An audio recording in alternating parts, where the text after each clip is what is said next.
Happy New Year everyone, we made it. 2020 is behind us and the year of 2021 has officially started. And with the new year comes the opportunity for a new beginning for a lot of people. I hope that somewhere in your list of New Year's resolutions is a little piece dedicated to improving your financial education. Not as exciting as traveling, but certainly an important consideration nonetheless. But for a lot of people, one resolution for 2021 might be to finally take the leap into starting a new business. It was honestly crazy to see the amount of people who I personally knew who started businesses in 2020, and it just goes to show you how a change in circumstances can encourage a potentially life-changing decision overnight. And honestly, I'm expecting no different from 2021. If I learned anything at all from last year, it's that situations can change very fast, almost in the blink of an eye, and that opportunities can present themselves even when the odds seem entirely stacked against you. So if you are one of those people who are considering starting a business in 2021, you may be wondering things like, what is the best way to go about getting started? How do you improve your overall chances for success? And what do you need to know going into it? So that's exactly what we're going to discuss today. How's it going everyone? My name is Dan, but you can call me Malone, and I hope you had a nice New Year celebration with your friends and family. Today we're talking about starting a business. Now for those of you who are new around here, I started this channel just back in October 2020, and it was a big leap for me in terms of deciding to pursue something that I'm truly passionate about. And things have been going well so far. I'm enjoying creating weekly content that I'm proud of, and I particularly love hearing feedback from my viewers, to whom I'm very appreciative of. But I'll be totally transparent, it's not all sunshine and rainbows. Running your own business or venture or project or whatever you want to call it isn't easy. There is a lot of hard work that goes into getting the business up off the ground. There's new schedules and routines that need to be adopted. There's good days and bad days, and there's the ongoing battle between your business and your own mental state. So what I'm going to do today is as follows. First of all, I'm going to discuss some of the personal attributes that you as a founder of a business need to demonstrate in order to increase your chances of starting a successful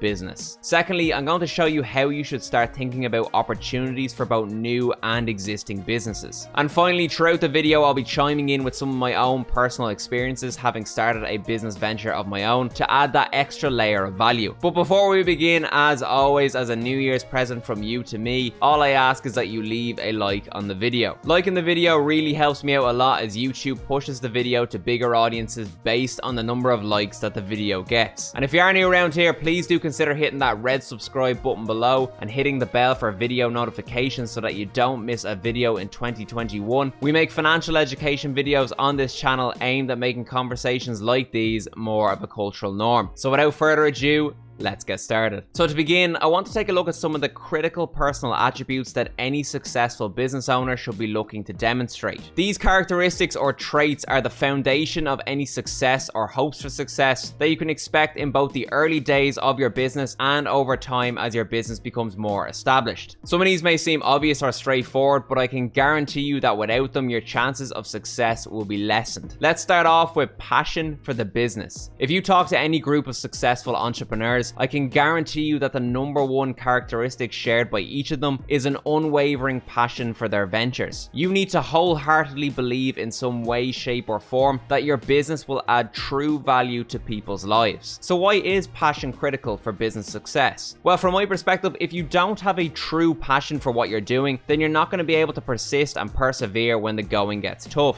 For example, for content creators like myself, you need to be okay with putting hours of work into brainstorming ideas, conducting research, preparing video scripts, recording videos, editing videos, promoting your final product, etc., while also not expecting anything in return in terms of high viewer counts or engagement on your videos. And what you'll find is that if your heart isn't truly in what you're doing, then you're not going to be able to overcome the mental battle with yourself over the long term. And that mental battle isn't easy, especially when you have other commitments in your life, such as a full-time job or maybe even other projects that you're working on. So it's really just your passion that will get you through some of those tougher days and ultimately keep you on the path long term. Furthermore, your passion for the business will determine your ability to learn and adapt as you gain exposure to new experiences. It will allow you to overcome unforeseen setbacks, and it will allow you to appreciate and assess any constructive criticisms that you may receive on your journey. But most of all, it will determine your willingness to work hard over an extended period of of time. One thing I've learned so far on my own personal journey with Malone Financial is that working hard is the default mode. Everyone works hard. That's the minimum entry point. The real test is maintaining the hard work on a consistent basis for an unknown period of time. Napoleon Hill once said that the man who does more than he is paid for will soon be paid for more than he does. And the only way that the hard work will be sustained consistently over an extended period of time is by having that unwavering passion for your business. Next, let's briefly talk about tenacity despite failure. I want to make something very clear. It is highly unlikely that you're going to be successful right away with whatever product or service that your business seeks to provide. For example, when I posted my first video, I wasn't under any illusions that my editing was perfect, that my vocal tone was perfect, or that my video format was perfect. Instead, what I recognize is that in order to be successful in the content creation space, and I would argue in every space for that matter, some level of experimentation is going to be required. Reason being is that you're more than likely not going to have the experience required straight away in order to make optimal decisions about how your product or service is built, produced, or marketed. Therefore, some of your ideas will be a success, but most of your ideas probably won't, at least at the beginning. So being able to recognize that your failures are only going to make your business stronger and being willing to accept these failures as learning experiences will only increase your chances of success in the long term. The last couple of points that I want to touch on for the personal attributes section of the video concern both product customer focus and execution intelligence. With product customer focus, you effectively just want to have a clear picture of the value that you intend on adding to people's lives with your business. This is oftentimes referred to as your value proposition. By understanding your value proposition, you'll be able to consistently create your product or service with your end goal in mind, i.e. the value that you wish to create.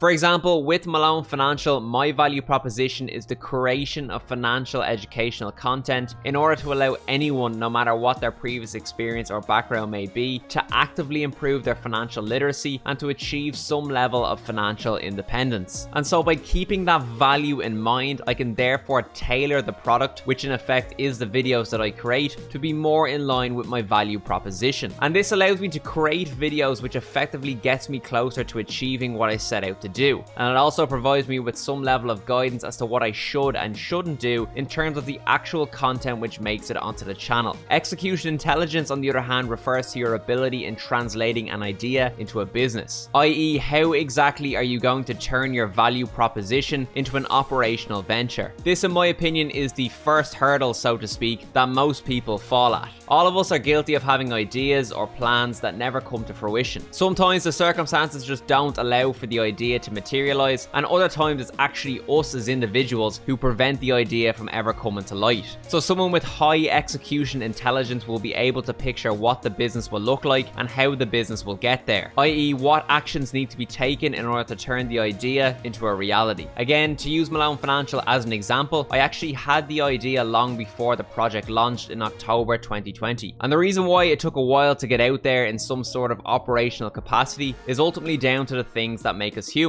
such as procrastination, anxieties, uncertainties, etc, etc. So the best thing that you can do, in my opinion, is to just get started. By at least getting the idea out of your head and into existence, for example, by simply making the social media accounts, it starts to become a lot easier to figure out how exactly you're going to structure things long term. So at this point in the video, I just want to have a relatively broad discussion about opportunities for both new and existing businesses. For me, starting a business is all about creativity. There's a fantastic article which was written in the Harvard Business Review back in 1998 by Teresa M. Amabile entitled How to Kill Creativity. In the article, Teresa explains that creativity is made up of three distinct factors: expertise, motivation, and creative thinking. Your expertise and creative thinking are your natural resources, but your motivation is the driving force behind the business. For example, with Malone Financial, my expertise comes from my many years of having studied on various business and finance related courses, as well as my practical experience in a working financial environment. My creative thinking is effectively how I translate that expertise into consumable video content which appeals to my target audience. But it's ultimately my motivation which merges those two factors together in order to create a finished product. But in order for you to utilize your expertise, motivation, and creative thinking, an opportunity to do so needs to exist in the first place. So how exactly do you identify opportunities for a business? A researcher called Robert Ronstadt once proposed an idea called the corridor principle when it comes to identifying opportunities. He proposed that by starting any venture, an entrepreneur will naturally become better at identifying further opportunities than if they hadn't started the initial venture in the first place. The idea is that the more willing you are to put yourself in the unknown, the more likely it becomes that opportunities will present themselves. So therefore, instead of waiting for the perfect opportunity to present itself, instead focus on getting into the headspace and reality of being a business founder. And the best way to do that is to just get started on whatever idea it is that you have in some sort of operational capacity. And as for the idea itself, in my experience, it just comes to you naturally. For me, I find it much easier to come up with ideas in spaces that I'm already involved in to some degree. For example, things like your full-time job or hobbies and activities that you're engaged in might be the source of inspiration for your next idea. One technique that I like to use is to connect different aspects of my life which otherwise wouldn't have been connected had they not been merged together with purpose. For example, consider the combination of your formal education with one of your hobbies and maybe some skills that you're particularly good at. This is how I started crafting the idea for Malone Financial. I combined my educational experience with my passion for creativity, which up until October was expressed primarily through music.